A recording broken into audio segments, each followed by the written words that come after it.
पिछली क्लास में मैं आप लोगों को इनकम फ्रॉम हाउस प्रॉपर्टी कैसे कैलकुलेट करते हैं उसका फॉर्मेट मैंने बताया था। क्या बताया था? फॉर्मेट।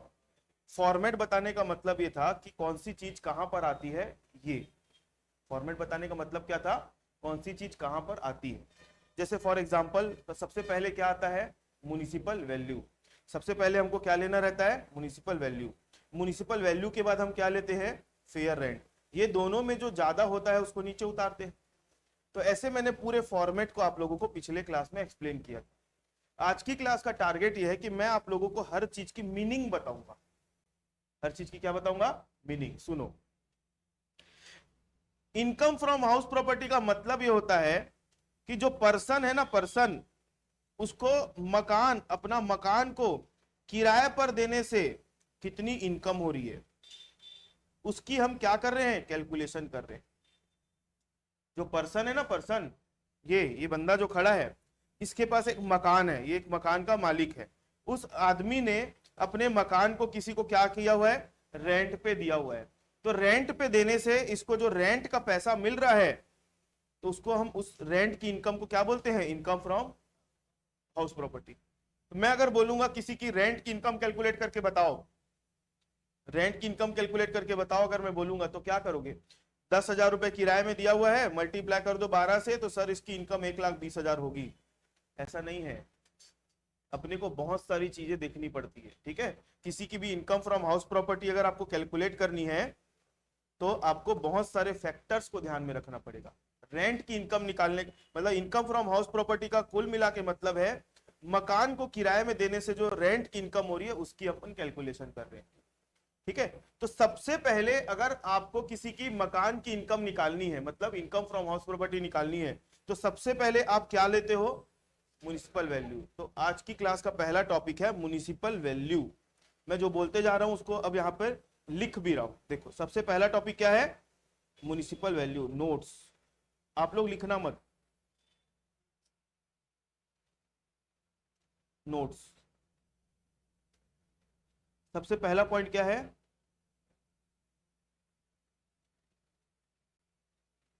म्युनिसिपल वैल्यू को म्युनिसिपल वैल्यूएशन के नाम से भी जाना जाता है। ठीक है, नगर पालिका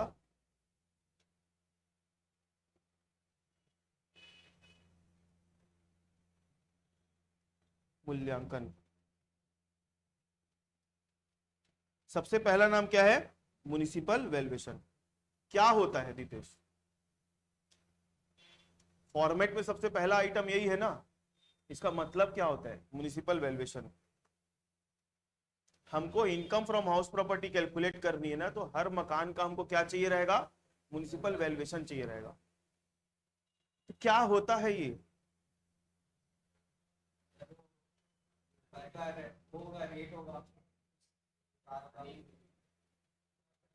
सुनो मेरी बात, क्या होता है आप लोगों को पता है? आप लोग जहां पे अपन रहते हैं ना, वो म्युनिसिपैलिटी का एरिया है। हमसे नगर पालिका वाले लोग टैक्स लेते हैं। मकान का टैक्स लेते हैं कि नहीं? मैं पानी टैक्स नहीं बोल रहा हूं, मकान का टैक्स बोल रहा हूं। साल का टैक्स जाता है।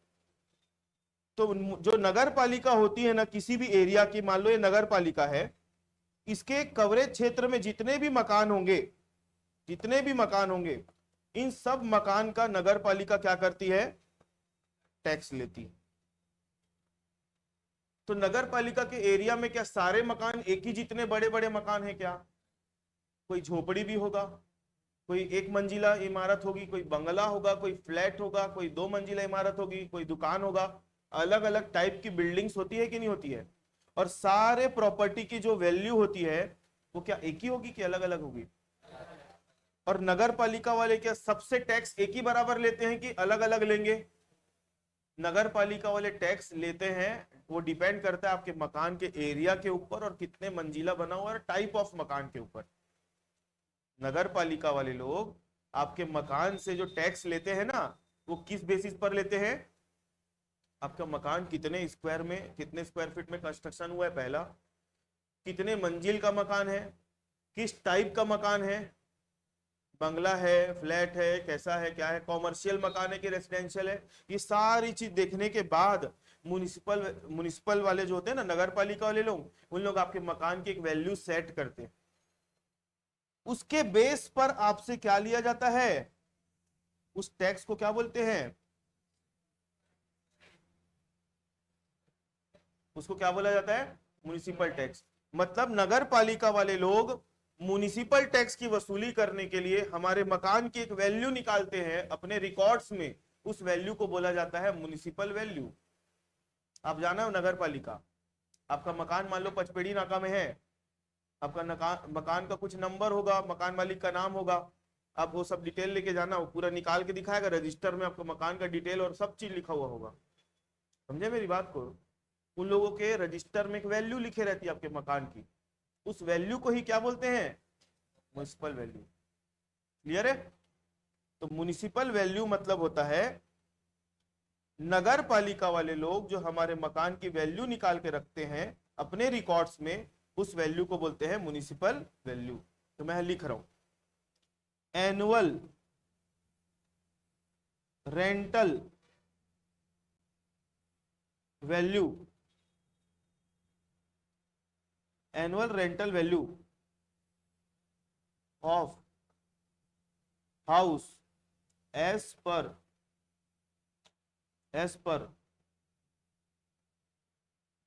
Municipal records is called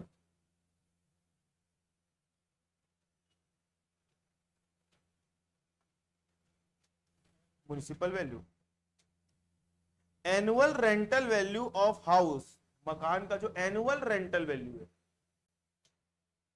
municipal value की अमाउंट मकान की वैल्यू नहीं है, मकान कितने में खरीदोगे क्या बेचोगे वो वाली वैल्यू नहीं है, ये क्या है, एनुअल रेंटल वैल्यू। मतलब एक सालाना एक वैल्यू निकाल के रखता है कि आपका मकान का रेंटल वैल्यू इतना होना चाहिए, उस वैल्यू को क्या बोलते हैं, म्युनिसिपल वैल्यू।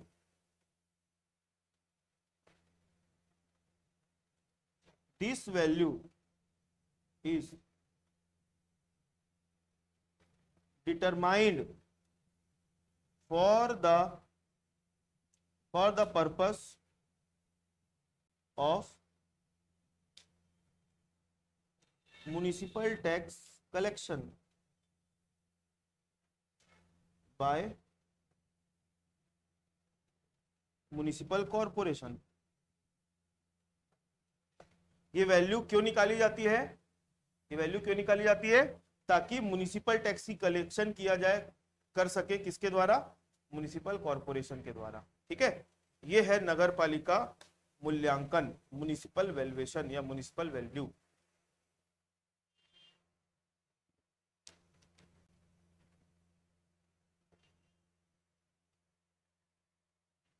चलो सेकंड नंबर,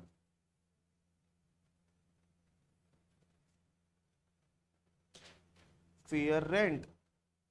फेयर रेंट को हिंदी में बोलते हैं उचित किराया।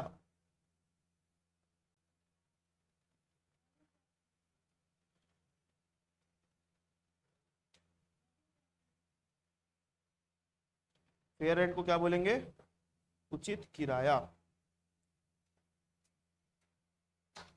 नाम से क्या लग रहा है,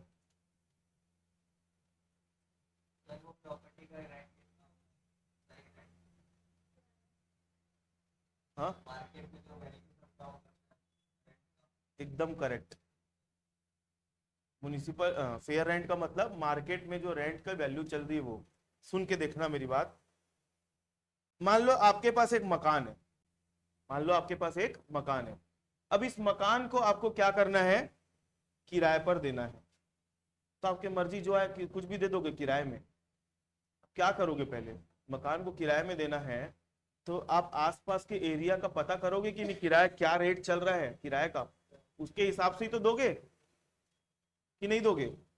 अरे भाई आप एक तो मोबाइल भी बेचने चले जाओ ना, तो पहले पता करोगे यार इसका सेकेंड हैंड का भी रेट क्या चल रहा है।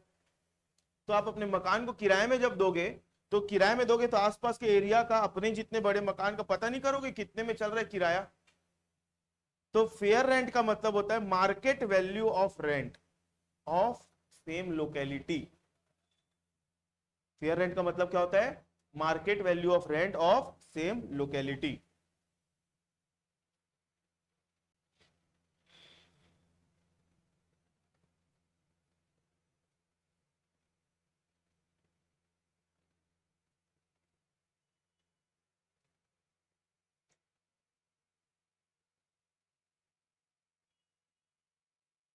Market value of rent of same locality.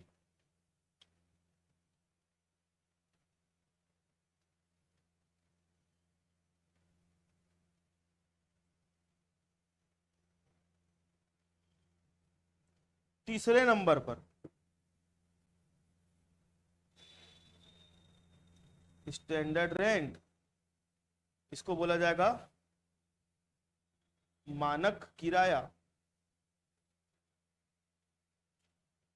Standard rent इसको क्या बोला जाएगा? मानक किराया। इसका मतलब क्या हो सकता है साई?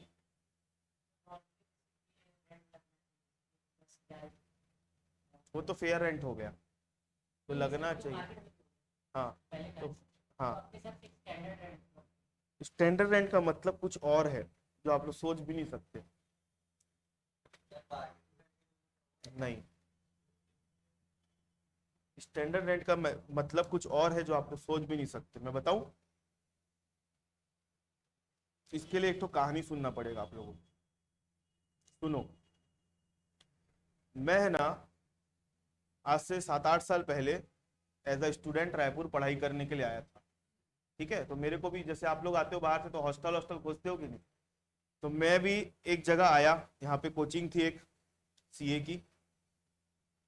तो वहां पे आसपास ही तो देखते हैं ना बच्चे लोग।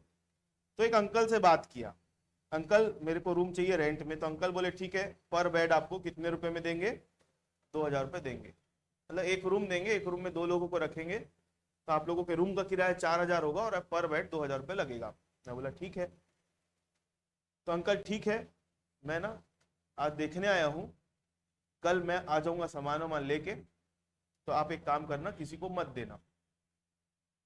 मैं कल पहुंचा, मेरे जाने के बाद एक कोई दूसरा लड़का आया, वो 2,100 रुपये में लेके चला गया। मतलब वो 2,100 रुपये में बात कर डाला अंकल से। तो अंकल किसको देगा रूम, मेरे को किसको? वो मेरे लिए रुकेगा क्या? उसको तो ज्यादा किराया चाहिए कि नहीं? क्योंकि उस कोचिंग में इतने सारे बच्चे लोग पढ़ने आते थे, तो वो उस एरिया की डिमांड बढ़ा के रख दिया था किराए की। हर आदमी अपने घर में ऊपर पीजी बनवा रहे हैं। ऐसा होता है कि नहीं? जैसे आप बेंगलोर की बात करो, तो बेंगलोर में आईटी सिटी है, तो वहां पे जितने लोगों को नौकरी करना रहता है ना, तो सब नौकरी करने वाले वहीं जाते हैं, अनाप शनाप किराया है। मुंबई में आप किराए का हालत सुन के देखो, मुंबई में किराया कितना ज्यादा है। हाँ, मतलब यहाँ पे मकान मालिक लोग किराया ज्यादा मिले करके अपने किराए को इन्फ्लेट करते जा रहे, बढ़ाते जा रहे, बढ़ाते जा रहे, बढ़ाते जा रहे। तो उसमें गवर्नमेंट चुपचाप बैठे रहेगी? तो गवर्नमेंट है ना, ये सब चीजों को देखी, गवर्नमेंट क्या ले आई एक,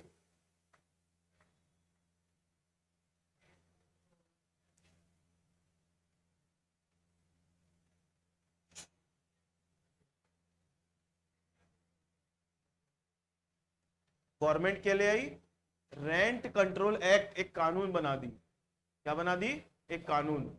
कानून का नाम क्या है? रेंट कंट्रोल एक्ट, किराया नियंत्रण अधिनियम। क्या बोलता है कानून मालूम है? अगर आपका मकान इस सिटी में है और इस एरिया में है, तो आपका मकान मालिक इस अमाउंट से ज्यादा किराया नहीं ले सकता।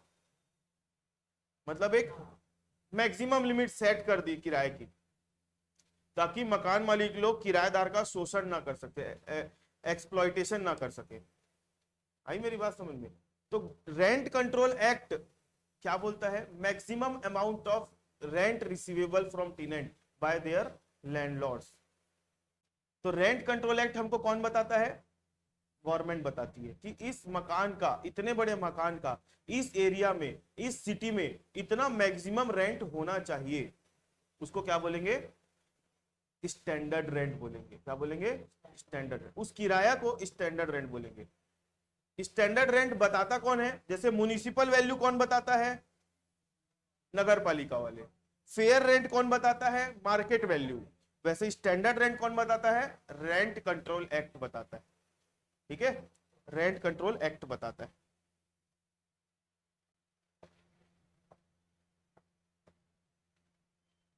Rent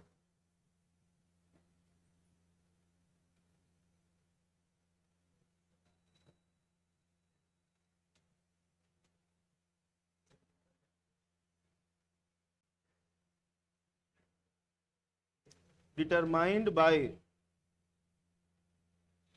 rent control act is called standard rent.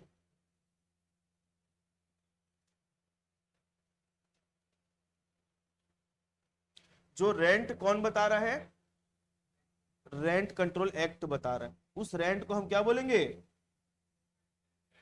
कभी कभी क्वेश्चन जब सॉल्व करोगे ना तो आपको स्टैंडर्ड रेंट नाम लिखा हुआ नहीं मिलेगा, वहां पे क्या लिखा रहेगा? Rent as per rent control act. आपको उससे क्या समझना है, वो बात किसकी कर रहे हैं?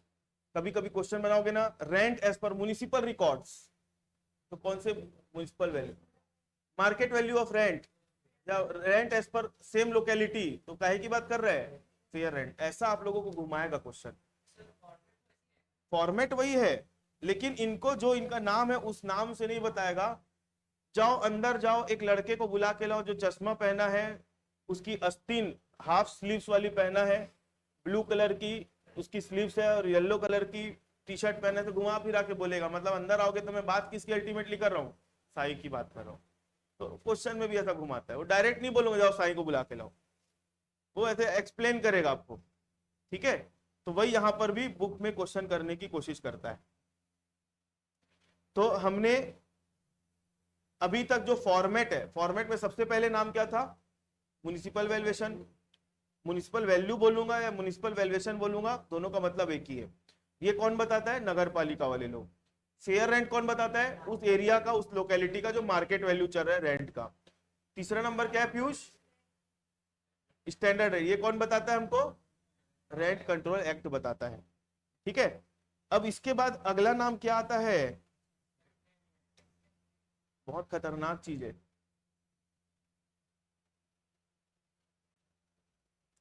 मेरे को एक बात बताओ, मैं जो सोचने की बात, मतलब मैं जो बोलना चाह रहा हूं उसको सोचो। आप अभी कर क्या रहे हो? इनकम फ्रॉम हाउस प्रॉपर्टी निकाल रहे हो। क्या निकाल रहे हो? Income from house property. मतलब आप किसी बंदे की जो रेंट की इनकम होती है मकान से, उसकी कैलकुलेशन करने की कोशिश कर रहे हो। ठीक है, income from house property calculate कर रहे हो, तो बंदा किराए में दिया होगा तो किराया तो मिल रहा होगा कि नहीं मिल रहा होगा? इनकम टैक्स वाला उसको नहीं मानता। इनकम टैक्स वाला उसको नहीं मानेगा कि वो तेरी किराए की इनकम है।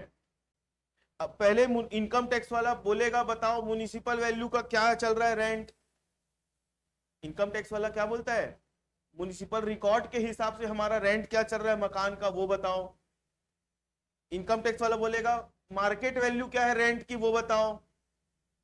स्टैंडर्ड रेंट क्या है वो बताओ।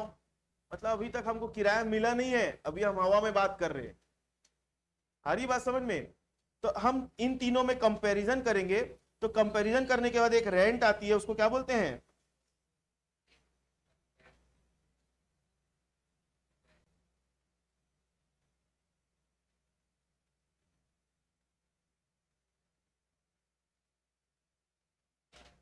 हिंदी में क्या बोलेंगे इसको?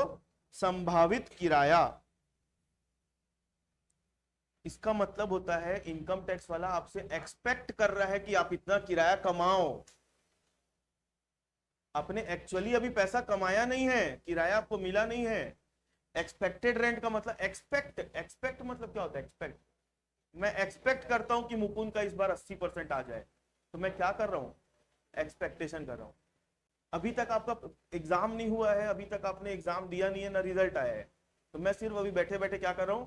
एक्सपेक्टेशन जाहिर कर रहा हूं कि मुकुंद का 80% आना चाहिए। वैसे ही इनकम टैक्स वाला ये तीन ठोक, म्युनिसिपल वैल्यू, फेयर रेंट और स्टैंडर्ड रेंट को, तीनों को देख के चौथे नंबर पे एक्सपेक्टेशन बैठ के कर रहा है कि इस मकान से मेरे को इतना किराए की इनकम चाहिए।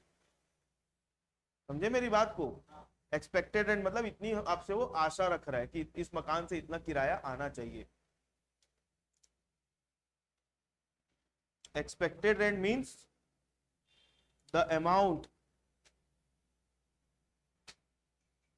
Of rent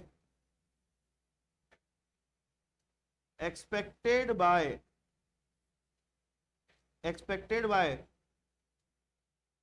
income tax department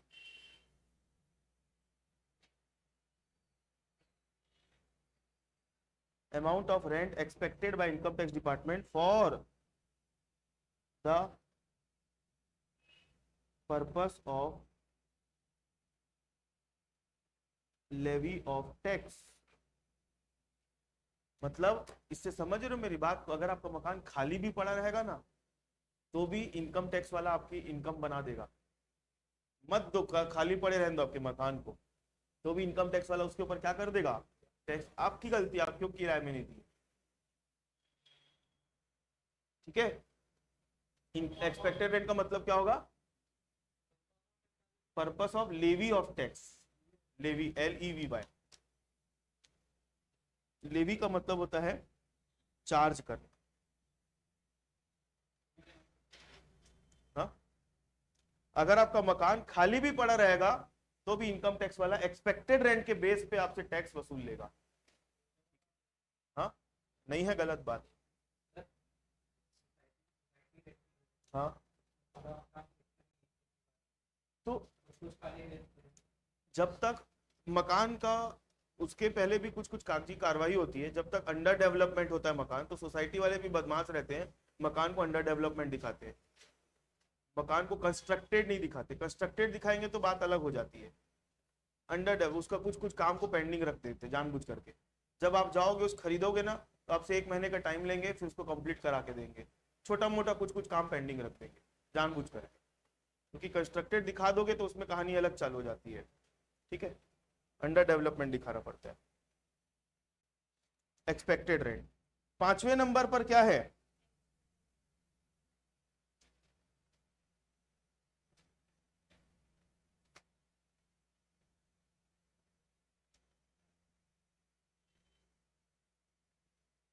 actual rent received और रिसीवेबल।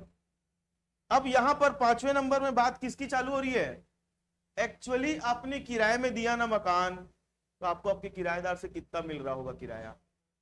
यहां पर 5वें नंबर में बात किसकी चालू हुई, रेंट एक्चुअली रिसीव्ड या एक्चुअल रेंट, वास्तव में प्राप्त किराया।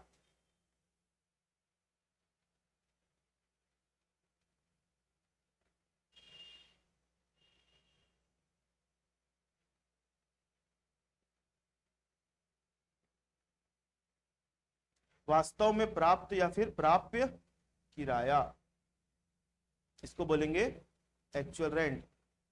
Amount of rent actually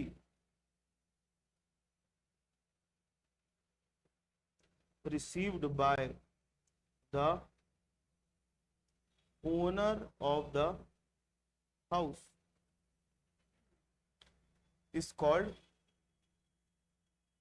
received, या फिर रिसीवेबल भी होगा।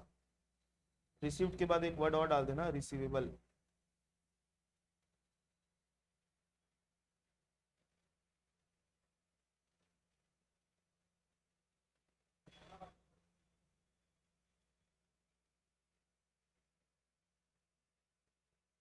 रिसीव्ड और receivable by the owner of the house is called, ठीक, is called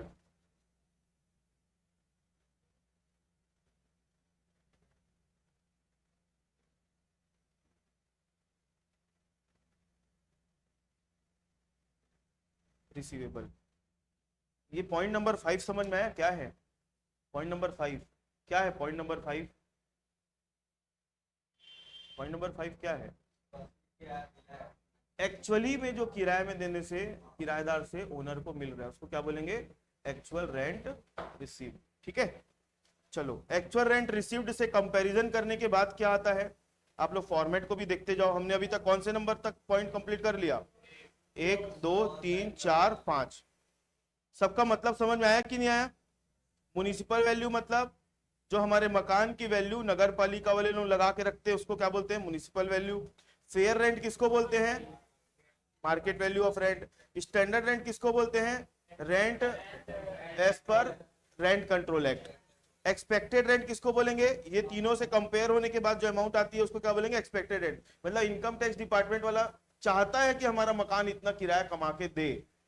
फिर उसके बाद क्या आती है बात, एक्चुअल रेंट रिसीव्ड या रिसीवेबल, इसका मतलब रेंट एक्चुअली रिसीव्ड और receivable by the owner of the house. मतलब आप अपने मकान को किराए में तो दोगे ना, तो किराए में देने से आपको आपके मकान का किराए की इनकम कितनी हो रही है वो हम पॉइंट नंबर 5 में लेते हैं। ठीक है मेरी बात। हाँ, अब उसके बाद रिसीव्ड और रिसीवेबल वर्ड का मेरे को मतलब समझाना है। रिसीव्ड मतलब एक्चुअली आपको मिल चुका है किराया। कभी कभी क्या होते हैं, कुछ कुछ किराएदार लोग किराए का पैसा रह तो लेते हैं लेकिन रोक दिए रहते हैं। मान लो फॉर एग्जांपल सुनो, एक किराएदार है, ये हमारा प्रीवियस ईयर है, अप्रैल से लेकर मार्च। ये हमारा प्रीवियस ईयर है, क्या है, अप्रैल से लेकर मार्च का, जहां पे अप्रैल मई जून जुलाई अगस्त सितंबर अक्टूबर तक एक किराएदार रहा और हमने उस मकान को 10,000 रुपए पर मंथ किराए पर देके रखा हुआ है। तो अप्रैल से अक्टूबर तक कितना महीना होता है? अप्रैल से, मैं डेट लिख देता हूं, 1 अप्रैल से 6 महीना, 1 अप्रैल से 31 अक्टूबर कितना दिन होता है? 7 महीना। वो किराएदार रहा 31 दिसंबर तक। आई मेरी बात समझ में? वो किराएदार कब तक रहा? 31 दिसंबर तक रहा, लेकिन किराया कब से कब तक का दिया है? 1 अप्रैल से अक्टूबर तक का किराया दिया है, और अक्टूबर नवंबर और दिसंबर का किराया नहीं दिया, लेकिन रहा है हमारे मकान में। फिर 31 दिसंबर को हमने मकान क्या करवा दिया? खाली करवा दिया। तो मेरा क्वेश्चन ये है कि बताओ एक्चुअल रेंट रिसीव्ड और रिसीवेबल कितना होगा?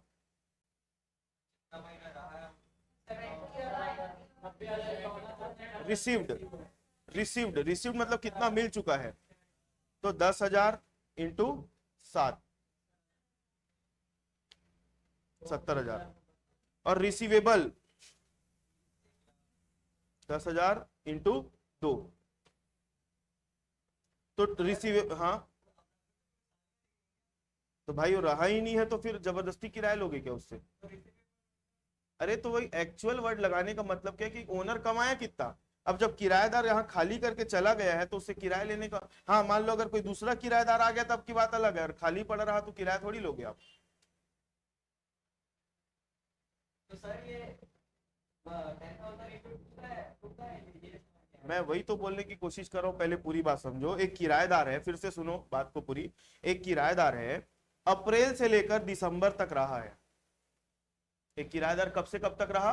अप्रैल से लेकर दिसंबर तक, लेकिन किराया कब तक का पे किया है? अप्रैल। अब रहा है तो किराया लेना बनता है कि नहीं बनता है? और जब खाली करके चला गया तो किराया लेना बनता ही नहीं उससे। तो जब हम अप्रैल से लेकर दिसंबर तक रहा, अक्टूबर तक का किराया दे डाला है, तो हम उसको क्या बोल रहे हैं? Rent received. और रहा है लेकिन किराया नहीं दिया तो रिसीवेबल। और जब रहा भी नहीं है तो किराया आपको मिलेगा भी नहीं, तो उसकी बात ही नहीं हो रही है। जैसे फॉर एग्जांपल एक किराएदार है, अप्रैल से लेकर 31 मार्च तक पूरा रहा और पूरा किराया भी दिया है। आपने अपने मकान को 10,000 रुपए पर मंथ किराए पर दिया हुआ है, वो किराएदार पूरे साल भर में रहा और किराया भी टाइम टाइम से दे दिया। तो बताओ एक्चुअल रेंट रिसीव्ड कितना हुआ? 10,000 इंटू 10,000 इंटू 12, 120। अब इसी में दूसरा एग्जांपल समझो। मान लो एक किराएदार है, वो अप्रैल से लेकर मार्च तक पूरा रहा, लेकिन किराया हमको कहां तक दिया हुआ है?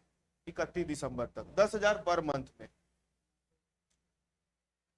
ठीक है, अप्रैल से लेकर दिसंबर तक का किराया दिया है, रहा कब तक है? मार्च तक। तो रहा मार्च तक है तो किराया हमको आगे का नहीं दिया है, लेकिन यहां तक का किराया दिया है। तो बताओ रिसीव्ड और रिसीवेबल कितना होगा? 10,000 इंटू 9, 90,000, और रिसीवेबल मतलब 10,000 इंटू 3, कितना होगा? 30,000। तो टोटल 120,000 आ जाएगा। क्लियर है मेरी बात? तो आपको जब एक्चुअल रेंट रिसीव्ड और रिसीवेबल की बात होगी ना, तो आपको रिसीव्ड और रिसीवेबल दोनों को जोड़ के लेना है। हरी बात समझ में? रिसीव्ड वाला पोर्शन और रिसीवेबल वाला पोर्शन दोनों को जोड़ के लेना है। ठीक है?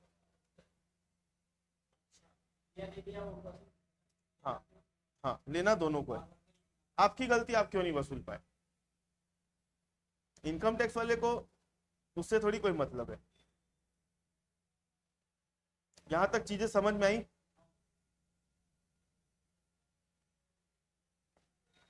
चलो आगे बढ़ते हैं। और उसके बाद सुनो ध्यान से, अभी आप लोग एक्सपेक्टेड रेंट निकाले। एक्सपेक्टेड रेंट कहां से आता है? ऊपर से कंपेयर होते होते आता है। एक्चुअल रेंट रिसीव्ड रिसीवेबल मतलब जितना किराएदार से पैसा मिल रहा है मिलने वाला है, ये दोनों को कंपेयर करो। इन दोनों में जो ज्यादा होगा उसको क्या बोलोगे? ग्रॉस एनुअल वैल्यू बोलोगे। क्या बोलोगे? Gross annual value. Gross annual value कौन से नंबर पे आ रहा है? 6 नंबर पे। सकल वार्षिक मूल्य,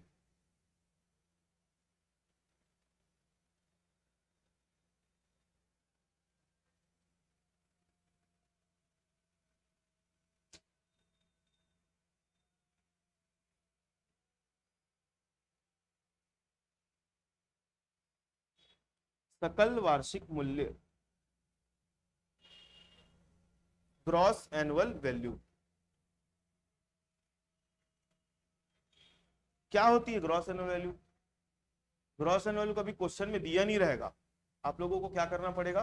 निकालना पड़ेगा। हाँ, gross annual value the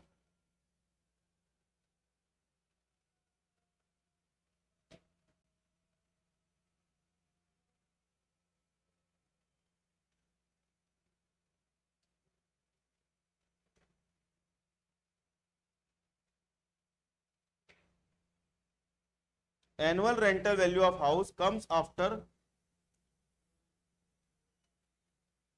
comparison between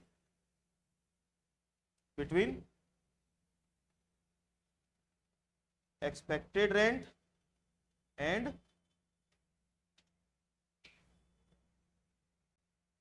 actual rent। ठीक है, अच्छा सुनो, अब यहां पे एक छोटा सा चीज और समझो। ये क्या है? एक चौथे नंबर के पॉइंट में देखो, ये कौन सी अमाउंट है? Expected rent. एक्सपेक्टेड रेंट क्या दर्शाता है? इनकम टैक्स वाला चाह रहा है कि आपका मकान इतना कमा के दे, और एक्चुअल रेंट क्या बता रहा है? कि इतना आप कमा रहे हो। मान लो आप कमा रहे हो कितना? 1,20,000। मान लो आप लोग कमा रहे हो कितना? 1,20,000। लेकिन इनकम टैक्स वाला चाहता है कि आप कमाओ कितना? तो आपसे टैक्स किसके ऊपर लेगा मालूम है? जितना वो चाहता है उसके ऊपर, क्योंकि वो चाह ज्यादा रहा है ना। कमा कम रहे हो मतलब आपकी गलती है। उल्टा, अगर आप कमा रहे हो 1,40 और वो चाह रहे कि आप 1 ही लाख कमाओ, तो आप भी खुश तो वो भी खुश, तो ज्यादा कौन? हमको टैक्स 1,40 के ऊपर चाहिए, ये मतलब है। आई बात समझ में? एक्सपेक्टेड रेंट और एक्चुअल रेंट दोनों के बीच में कंपैरिजन होता है। दोनों में जो ज्यादा होगा उसी को हम क्या मानते हैं? Gross annual value. मतलब ग्रॉस एनुअल वैल्यू के ऊपर ही आगे फर्दर कैलकुलेशन होगी पूरी। एक्सपेक्टेड रेंट मतलब वो डिपार्टमेंट चाह रही है इतना कमा के दे आपका मकान, और एक्चुअल रेंट मतलब इतना आपने एक्चुअली कमाया। तो दोनों में जो ज्यादा होगा ना उसी के ऊपर ही हम टैक्स की कैलकुलेशन करेंगे आगे। ठीक है? हाँ,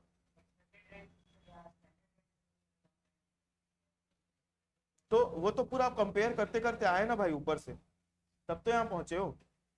अब सुनो आगे मेरी बात।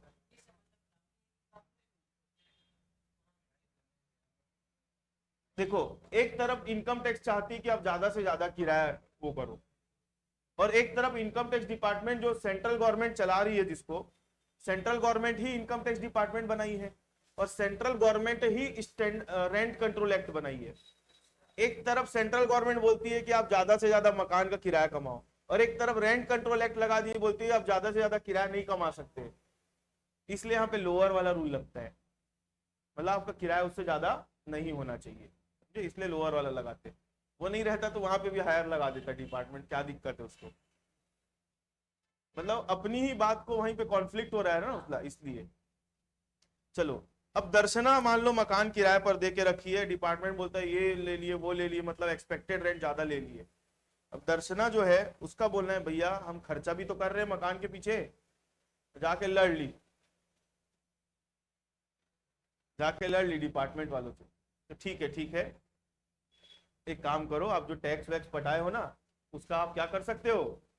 डिडक्शन ले सकते हो, माइनस कर दो बोले। ठीक है, तो आप बोल रहे हो जो ग्रॉस एनुअल वैल्यू आई ना, अब जो म्युनिसिपल टैक्स पटाना पड़ता है ना मकान के लिए, मकान का टैक्स, वो यहाँ पे क्या कर दो, माइनस, क्योंकि वो खर्चा है भाई मकान का। तो कोई इनकम कमाने के लिए अगर आपने कोई खर्चा किया है तो माइनस करना तो नियम है कि नहीं, वो माइनस करना पड़ता है। तो ग्रॉस एनुअल वैल्यू आया जो आपका ना, उसमें आपको क्या माइनस करना पड़ेगा मुनीश, म्युनिसिपल टैक्स माइनस करना पड़ेगा। ठीक है, हाँ एग्जाम्पल मतलब म्युनिसिपल टैक्स का मतलब, जैसे मान लो आपका ग्रॉस एनुअल वैल्यू आया है 1,20,000, ग्रॉस एनुअल वैल्यू कितना है 1,20,000, और म्युनिसिपल टैक्स आपने पे किया है कितना 10,000, तो माइनस कर दो, माइनस करो मतलब घटा दो, आपकी इनकम अब कितनी मानी जाएगी 1,10, खर्चा कर दिए ना आप। ठीक है, अभी भी नहीं आया समझ में,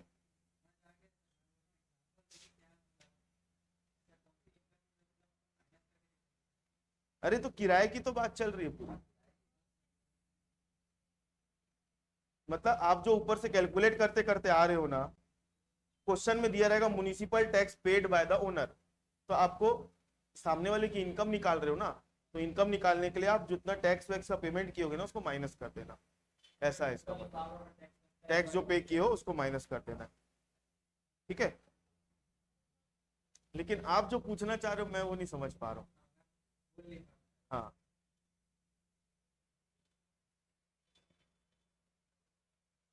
कभी कभी क्या होता है, क्या हो गया भाई, कोई तकलीफ, कभी कभी सुनो क्या होता है, कोई कोई किराएदार हमारे मकान में रह के चले जाते हैं, तो कुछ किराएदार लोग अच्छे होते हैं जो भले लेट से पेमेंट करते हैं लेकिन कर देते हैं, लेकिन कुछ किराएदार लोग ऐसे होते हैं जो रह के चले जाते हैं लेकिन किराया नहीं देते। तो जो किराएदार लोग किराया डुबा देते हैं तो मकान मालिक का नुकसान है कि नहीं है, तो ऐसे किराएदार जो किराए का पैसा डुबा देते हैं प्रीवियस ईयर में, उसको बोलेंगे अनरियलाइज्ड रेंट। क्या बोलेंगे, अनरियलाइज्ड रेंट। अनरियलाइज्ड रेंट का मतलब क्या, सुनो, मान लो अप्रैल से लेकर मार्च की बात हो रही है, एक किराएदार जो है अप्रैल से लेकर मार्च तक पूरा रहा साल भर, ठीक है, मकान का किराया कितना था, वो पूरे अप्रैल से लेकर जनवरी 31 तारीख तक का किराया दिया है, फरवरी और मार्च का पैसा नहीं दिया है, रहा है लेकिन पैसा नहीं दिया है। तो जब आप मकान के मालिक हो तो आपकी इनकम कितनी दिखाओगे, रिसीवेबल में आप ले लोगे कि नहीं, 1,20 ले लोगे कि नहीं, 10,000 इंटू 12 महीना, क्योंकि रह के गया है ना मकान में, तो वो 1,20। अब 31 मार्च तक वो आदमी किराया नहीं दिया, अगला साल चालू हो गया, तो जो किराया हमको 31 मार्च तक नहीं मिल सका, तो उस किराया को हम क्या बोलेंगे, अनरियलाइज्ड रेंट। क्या बोलेंगे, अप्राप्त किराया। क्या बोलेंगे, अप्राप्त किराया, अनरियलाइज्ड रेंट। तो ये हमारे लिए खर्चा होता है या नुकसान होता है, क्या होता है, वो यहाँ पे ऊपर जोड़ दिए हैं, नीचे माइनस करना है। ठीक है, अनरियलाइज्ड रेंट का मतलब the amount of rent which could not be recovered till the end of the year, ऐसा किराए की अमाउंट जो प्रीवियस ईयर के एंड तक रिकवर नहीं हो पाई, उसको क्या बोलेंगे, अनरियलाइज्ड रेंट। चलो लिख लेते इसके बारे में।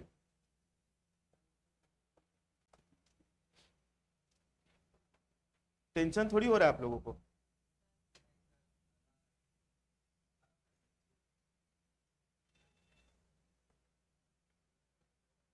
म्युनिसिपल टैक्स, लेकिन एक चीज है, जनरल नॉलेज थोड़ा थोड़ा बढ़ रहा है ना, कि नहीं बढ़ रहा है।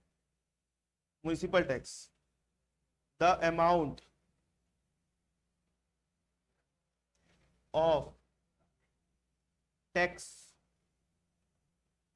पेड टू द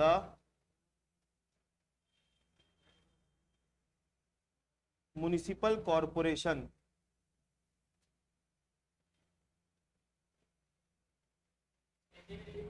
हाँ, म्युनिसिपल टैक्स का मतलब होगा नगर पालिका कर।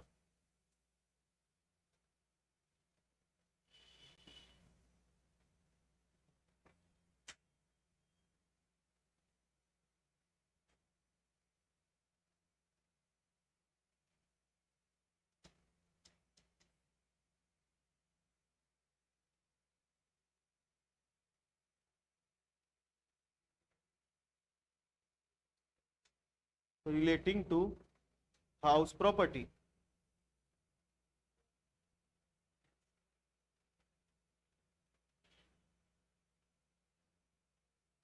ठीक है,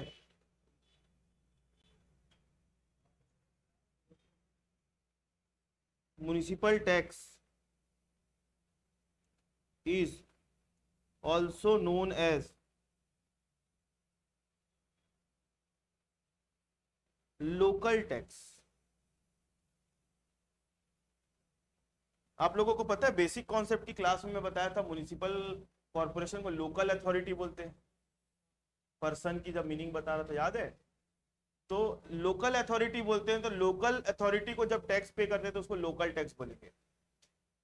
कभी कभी क्वेश्चन में म्युनिसिपल टैक्स लिखा हुआ नहीं आएगा, क्या लिखा हुआ आएगा? लोकल टैक्स लिखा हुआ आएगा। ठीक है, तो म्युनिसिपल टैक्स या लोकल टैक्स दोनों एक ही चीज होती है। 8वां number, unrealised rent. Unrealised rent,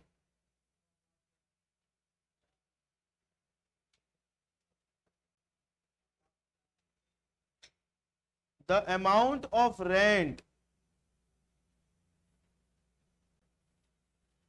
इसको बोलेंगे अप्राप्त किराया। the amount of rent which would not be recovered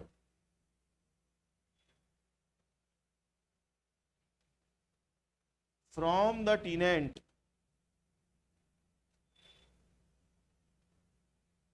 till the end of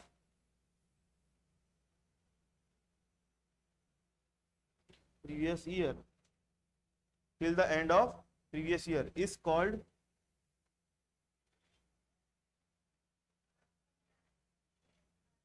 एक minute, till the end of previous is called unrealized rent।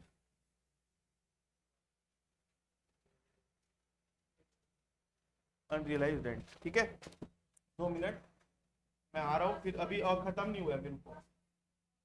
इसका आप लोग, मैं ऐसे छोटा कर दे रहा हूँ, आप लोग स्क्रीनशॉट ले लो या जैसा भी, मैं 5 मिनट में आया।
चलो देखो,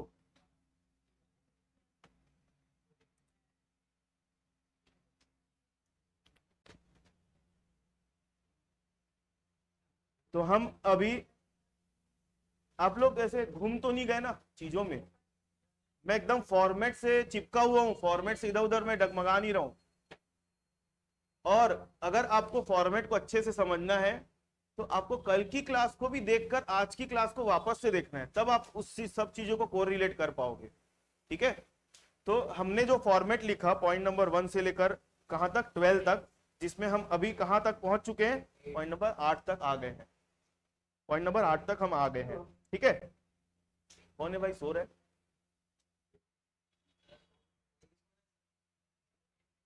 चलो, आप लोग कितने लोगों क्लास में? अभी 9 लोग हो ना? नहीं, 6, 5, 11, 10 लोगों।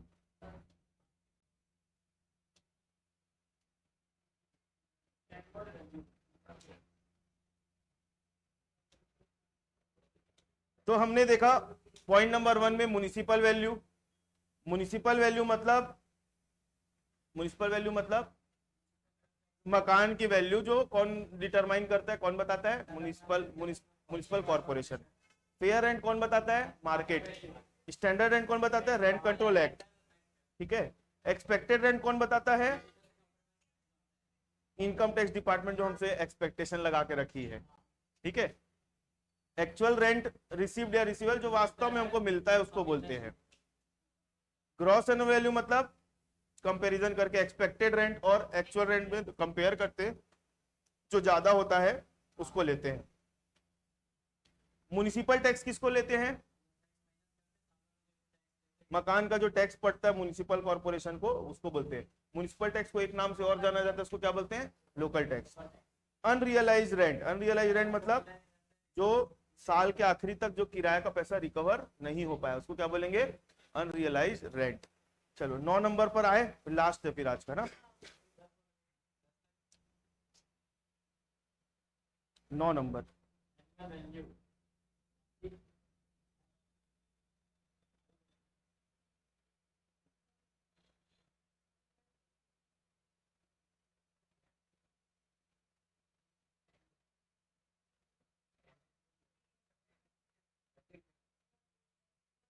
Annual value. सुनो,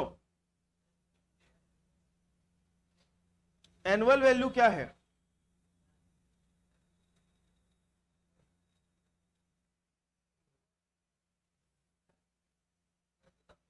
the amount, the amount which comes after deducting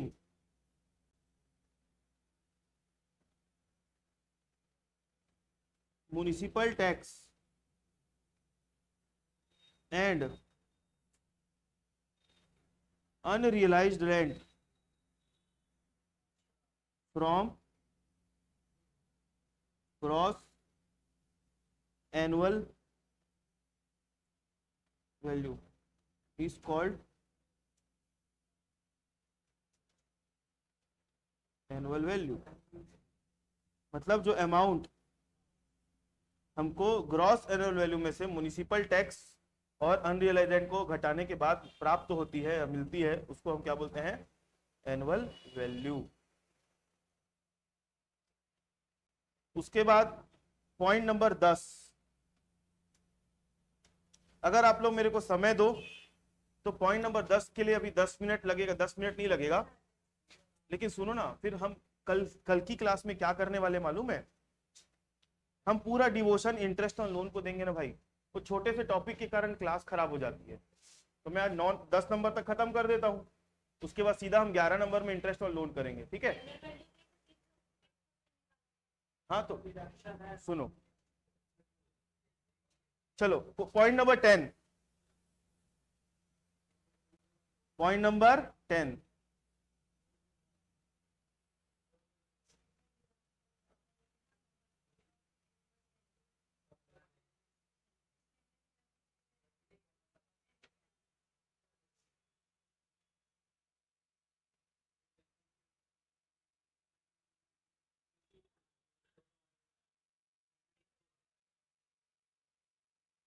मानक कटौती एट द रेट ऑफ 30%।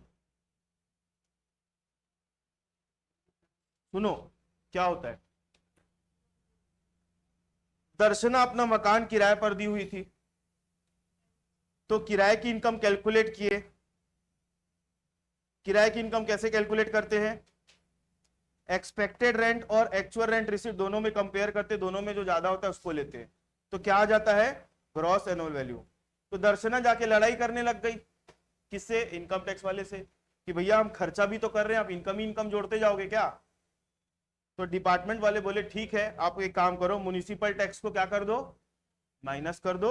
और अनरियलाइज रेंट अगर है, अगर कोई किराएदार आपको किराया नहीं दिया है ऊपर में, क्योंकि जोड़वा दिए थे ना आप, हमको तो मिला नहीं, तो मेरी इनकम नहीं, तो जबरदस्ती का जोड़ रहे हो आप, वो लड़ रही है जाके उससे, तो ठीक है काम करो, उसको यहाँ पे माइनस कर दो, जो किराया आपको नहीं मिला है। तो ग्रॉस एनुअल वैल्यू में आप दो चीजों को माइनस करोगे, किसका किसका, क्या क्या माइनस करोगे? म्युनिसिपल टैक्स और अनरियलाइज रेंट। तो माइनस करने के बाद क्या है अमाउंट? Annual value. अब ठीक है, दर्शना घर चले गई, एनुअल वैल्यू तक पहुंचे। अब दर्शना कहां चले गई? घर। अब रात के सोते सोते दिमाग में फिर उसके बात आई, अरे यार डिपार्टमेंट वाले लोग मेरे को सिर्फ छूट काहे का दिए है, डिडक्शन काहे का दिए है? म्युनिसिपल टैक्स का, और जो किराएदार पैसा नहीं दिया है उसका। लेकिन मैं साल भर में जो रंगाई पोताई करा रही हूं घर का, उसका छूट है, रंगाई पोताई करा रही हूं। किराएदार लोग कभी भी फोन कर देते हैं, भैया ये नल खराब हो गया, दीदी ये नल खराब हो गया, मेरे को खर्चा करना पड़ता है किराएदार लोग के पीछे। वो पैसे का छूट कौन देगा? वो उसका, वो भी तो खर्चा हो रहा है क्या, कि नहीं हो रहा है? मकान में सिर्फ क्या टैक्स ही पटाना पड़ता है क्या? मकान को मेंटेन करने के लिए बहुत सारा, वहां से पपड़ी गिर गया तो प्लास्टर करवाओ, तो ये कराओ, सीपेज आ गया तो रिपेयरिंग कराओ, बहुत सारा खर्चा हो जाता है मकान में। फिर दूसरे दिन गए डिपार्टमेंट के पास दौड़ते दौड़ते, लड़ेंगे करके, भैया ये भी तो खर्चा हो रहा है, इसके बाद तो हम किए ही नहीं। तो डिपार्टमेंट बोले देखो दीदी एक काम करो, अब आप फिर जाओगे फिर आओगे, ये खर्चा हो गया वो खर्चा हो गया, तो एक काम करो, आप जितना खर्चा कर रहे हो ना हमको उससे कोई मतलब नहीं है। आप एक काम करो, जितना आपकी इनकम आ रही है ना उसमें मोटा मोटी 30% माइनस कर लो, हम मानेंगे कि आपने खर्चा किया है। फिक्स 30%, चाहे आपका एक्चुअल एक्सपेंडिचर कम है या ज्यादा है, हमको उससे कोई मतलब नहीं है, उसका कोई प्रूफ देने का भी जरूरत नहीं है। आप बार बार आओगे, टेंशन पालोगे और हमको भी टेंशन दोगे, तो एक काम करो 30% खुद से काट लेना। ठीक है, तो 30% हम काहे का माइनस करते हैं? चिल्लर चिल्लर बहुत सारा खर्चा हो जाता है ना मकान के पीछे, तो उसका अलग अलग छूट नहीं लेना है, एक बार में मोटा मोटी 30% माइनस कर दो। तो क्वेश्चन में अगर दिया भी रहेगा ना आपको, रिपेयरिंग का इंश्योरेंस करवा डाले, फायर इंश्योरेंस करवा डाले, व्हाइट वॉशिंग करा डाले, कोई छूट नहीं मिलेगा। दिया रहेगा तो सबको काट देना है फालतू में, क्योंकि हमने ऑलरेडी क्या ले लिया है? 30%। तो स्टैंडर्ड डिडक्शन मतलब एक मोटा मोटी डिडक्शन दे देते हैं, उसके बाद आपका एक्चुअल एक्सपेंडिचर खर्चों में कुछ भी हो रहा है हमको उससे मतलब नहीं है। कम भी हुआ होगा तो भी 30%, ज्यादा हो रहेगा तो भी 30% ले लो। सोचो दर्शना कितना फायदा करवा रही है आप लोगों का।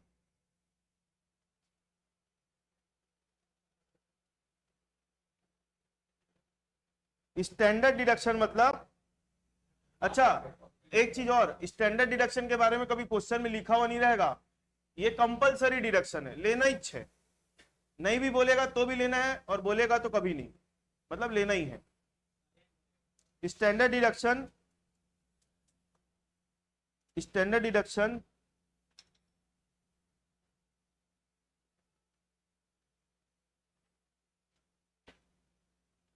is the compulsory deduction from annual value at the rate of 30% of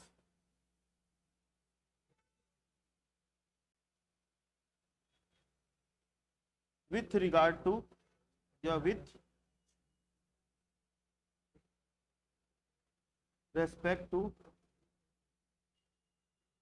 various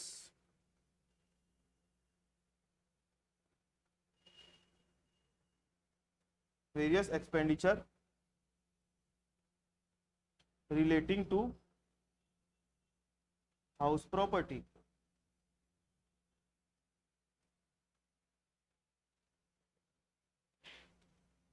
After taking standard deduction, no deduction for other expenses like repair, insurance, repair हो गया, इंश्योरेंस हो गया, white washing,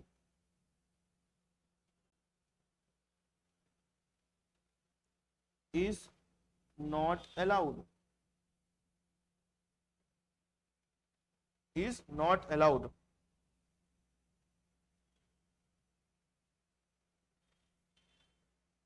No matters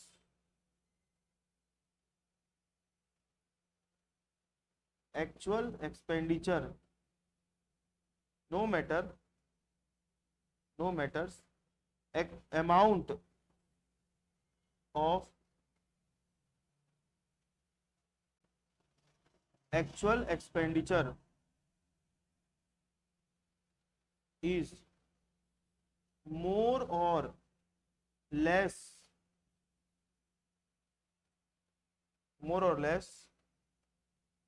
as compared to the amount of standard deduction. ठीक है, ये हो गया standard deduction. ठीक है, तो मैं 10 नंबर के पॉइंट तक आज की क्लास में करा दिया. अब कल की क्लास में हम बात करेंगे किसकी, इंटरेस्ट और लोन की. ठीक है, हाँ हाँ, पीडीएफ में भेज दूंगा.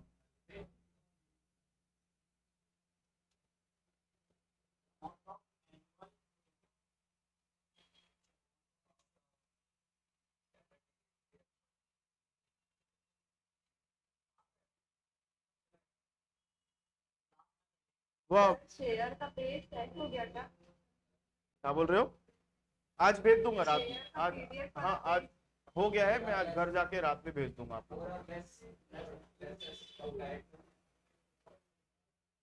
वाह, amount credited to your account करके लिखा है.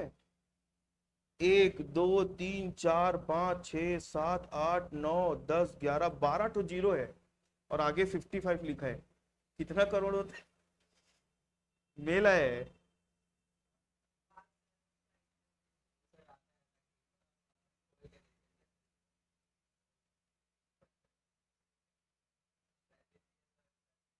जब जब इनकम टैक्स और इनकम हाउस प्रॉपर्टी का निकालेंगे तब तक ये सब माइनस होगा.